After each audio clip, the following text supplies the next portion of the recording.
Viu que lindo, gente? Como é bom, como é que vocês são úteis. Então, agora, oficialmente, está gravando. Por favor, sempre que um de vocês me lembre de gravar essa aula. Então, essa é a primeira aula. O tema é características gerais dos profetas. Serão 12 semanas, 12 aulas. Todas, se Deus quiser, vão ficar gravadas para quem quiser recapitular. Eu vou jogar elas no YouTube em modo não listado. E a única coisa que eu peço é que vocês não compartilhem esse material com outras pessoas. É nosso, né? Vocês pagaram por ele, né? Então não é justo que quem não pagou receba, né? E eu escrevi um pouquinho sobre. Na verdade, vocês já me viram falar muito nas lives sobre essas coisas, mas eu tentei escrever o que eu considerei mais relevante e que realmente tem feito de mim um profeta. Eu estou impressionado como Deus realmente faz um profeta. Às vezes eu tenho tido experiências que eu nunca imaginei na minha vida. Coisas que eu falava assim, meu Deus, esse cara deve estar mentindo, esse cara deve estar exagerando. E eu tenho vivido. Abro a boca, eu falo para as pessoas coisas que surgem na minha boca e eles falam, é isso mesmo, tal. Experiências sobrenaturais, sabe? E tudo isso vai acontecer com muitos de vocês aí também, de acordo com a fé e de acordo com o propósito de Deus. Então, a primeira parte é essa. Para que existe o profeta? Primeiro, o profeta existe para ser a voz de Deus, direcionando o povo à sua vontade. Então, Deus fala através dos profetas. Mas Deus, o que Deus fala através dos profetas? Deus fala o que ele quer que o povo saiba. Né? Os profetas surgiram antes da Bíblia. Então, Deus queria falar com o povo. E ao invés dele falar em voz audível, na maioria das vezes ele usava pessoas, usava profetas. Depois disso, Deus deu a lei, Deus deu a Torá. E, da mesma maneira, Deus falava com o povo através dos profetas. Muitas vezes os profetas eles liam a Torá e falavam com o povo. Outras vezes tem profeta que nunca leu a Torá, nunca leu a Bíblia, mas Deus usava aqueles profetas. E mas agora, recentemente, depois da Bíblia existir, Deus continua falando através dos profetas. Então, Deus fala através do Espírito Santo no nosso interior, Deus fala através dos profetas e Deus fala através da Bíblia. A Bíblia é a voz de Deus. Deus fala também através dos mestres. Os mestres são os profetas da palavra. Na verdade, Deus fala através de tudo. Tudo fala. Mas o profeta é alguém, é a pessoa que Deus levantou para falar o que ele está sentindo, o que ele está pensando. Geralmente, Deus expressa os seus sentimentos, pensamentos e vontades através do profeta. Né? Deus também usa os profetas para liberar, ativar bênçãos ou juízos sobre o povo, ou sobre uma terra, sobre uma geografia, sobre um objeto. O profeta ele é um impartidor de poder. Então, por exemplo, Deus me deu uma autoridade de ungir o pastor William como um ativador de riquezas. Eu ungi o pastor William como um ativador de riquezas. Deus falou, unge ele, dá um cajado para ele. Eu fiz um cajado para ele, lindo, e esse cajado se chama ativador de riquezas. Só que antes do pastor William ir embora, eu falei, você não vai embora sem você ativar essa riqueza em mim. Por quê? Porque ele foi um ungido ativador de riquezas. Quem foi o canal fui eu. Eu não sou ativador de riquezas. Olha que coisa louca. Não é porque eu ungi uma pessoa como ativador de riquezas que eu sou um ativador de riquezas. Muitas vezes Deus vai te usar para levantar uma pessoa numa unção que você não vai ter. Ou que você precisa receber dessa pessoa ou de outra pessoa. Isso é um dos mistérios do mundo profético. O profeta ele é usado para liberar bênção ou juízo, nunca maldição. Eu não gosto de falar maldição, porque maldição é coisa que vem do diabo. A gente, nas traduções da Bíblia, parece que vem de Deus, né? Né? Mas Deus, na verdade, ele diz: escolham entre a bênção e a maldição. Né? Mas ele não quer. Na verdade, Deus não quer que você viva uma maldição. Então, a gente prefere usar a palavra juízo. O que é o juízo? O juízo é uma coisa muito ruim, mas que tem um propósito de te alertar a voltar à rota, corrigir a rota. Maldição é uma coisa que é para te destruir, para arrebentar com você. Deus não quer arrebentar com ninguém, Deus ama todos. Então, nós preferimos usar essa terminologia, juízo.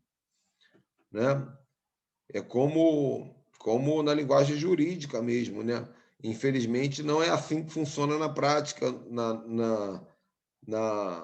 da maneira que a máquina funciona, não dá certo.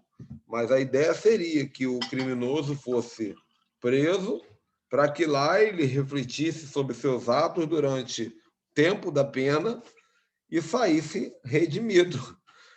Não apenas perdoado, porque perdoado de fato ele é, nós temos que entender isso, ele cumpriu a pena, ele é perdoado. Mas ele tem que sair transformado. Então, o problema é que muitas vezes a pessoa sai perdoada, mas não sai transformada. Aí ela vai parar dentro da cadeia de novo. Ou então acaba morrendo do lado de fora. Própria, não posso falar. Mas acaba morrendo. Sabe? Pau que nasce torto nunca se endireita, vai lá e quebra. Alguém vai lá e quebra logo para não dar problema, para não dar despesa para o sistema. Mas o juízo não. O juízo ele quer consertar, o juízo quer trazer de volta. Nosso Deus quer consertar tudo. Outro propósito pelo qual existe o profeta, e esse é, na minha opinião, o principal, é denunciar o caos e direcionar o conserto. E quando eu falo conserto aqui, eu falo sobre o que você entender como a antítese do caos, o contrário do caos. Por exemplo, se for um caos espiritual, o profeta ele denuncia o caos e direciona o avivamento. Ele diz: o caminho do avivamento é esse. Se o caos for uma bagunça, um quebra-quebra, uma confusão, né, uma Babilônia geográfica, territorial, um pecado, ele vai denunciar o pecado e vai dizer o que fazer para corrigir essa situação. Então, qual é o problema do profeta do caos? Profeta do caos, entre aspas, é aquele que que diz o caos, que libera o juízo, mas ele não diz o caminho de cura, não diz o caminho de conserto. Esse tipo de profeta não vale, ele está fora da validade. Ele é inútil ao reino de Deus, mas é o que mais tem aí. Né? Ele aponta o dedo na tua cara, fala para você é um... Né? Tem um pastor que estava no altar pregando uma vez e um profeta subiu marchando no meio da multidão. Deixa eu abrir aqui que agora o apóstolo Dantas chegou. Deixa só um segundinho. Está conectando o áudio dele. A reunião deve cair nos 3, 4 minutinhos, aí vocês sabem que deve voltar rapidinho. Amém, apóstolo Dantas? Coloca aí seu rostinho na tela, por favor. E deixa o microfone desligado, por gentileza. Amém. Apóstolo Dantas? Amém. Eu tô na rua. Tá bom. Tô andando, tá mas bom. eu tô ouvindo. E vai cair a reunião. Você sabe que é de 40 minutos cai, mas aí você clica para voltar, tá bom?